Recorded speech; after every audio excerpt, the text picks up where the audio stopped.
جمع یه کم از این تسو بدم میایین برادر تماشا ناراحتم بشی. نه بابا کجا بود برادری، من مادرم میشه زن پدر این. خب تو میگه فرزند خوندهش نیستی؟ نه ناخون مرگشوش، من پسر هموسایم. همین مرکه و کوری هست کوا. این مادر طلاق گیرهشش ها؟ نه طلاق که نه چشم فکر نکنم. خب این حالا چجوری خود امپراتوره؟ مچون تالا جوری خومنی مچون خودی اونا حتی چون دی کشمنی.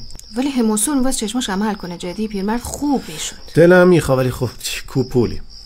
نه تو اومدی خودت ایرون نمک کردی الان هم یه پاکت نمکی چنده؟ ها به خدا من یه کافه تو چسان قدیم هنوز بود خیلی بهتره نمک بود. ولی من اوکیش میکنم واس. سلام ابن عربنیا، ما داریم بابت عمل چشمای هموسو پول جمع میکنیم.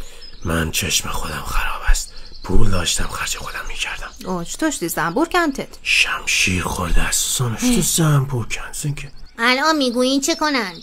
پول داره ما یوزار سیف است، نسته او بروید. خودت برو مختا گناه دارد اینقدر گرما تا متر بالاخره همشه بکنی هستیم. 4 دیگه تا ایفیل نجله هم در میاییم زشتت.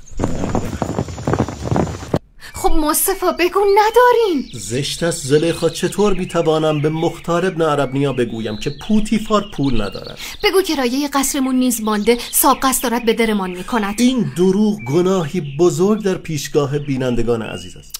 خب وام میخواهد؟ آری خیلی خب، من امتیاز وام توی بانک رفاه بردگان دارم.